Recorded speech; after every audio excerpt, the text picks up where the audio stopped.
కృష్ణుడు నా మిత్రుడు. కృష్ణ, మిత్రమా, కృష్ణ! ఆగండి సైనికులారా.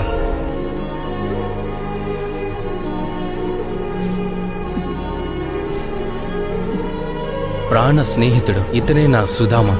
ఇకపై తను ద్వారకలో ఎక్కడికి వెళ్లాలన్నా ఎవ్వరూ ఆపకూడదు. రా, సింహాసనం మీద కూర్చో. లేదు మిత్రమా, లేదు. రా సుధామ.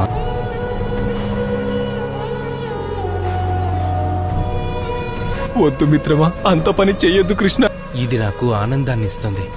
నాకు ఈ ఆనందం లేకుండా చెయ్యొద్దు.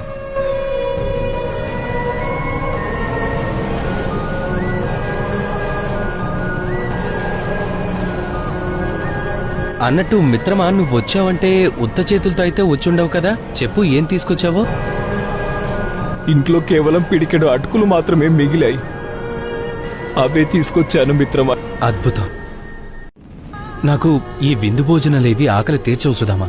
ప్రేమ నిండిన మనసుతో పిడికెడు అటుకులు పెట్టినా ఈ కృష్ణుడు సంతృప్తి చెందుతాడా?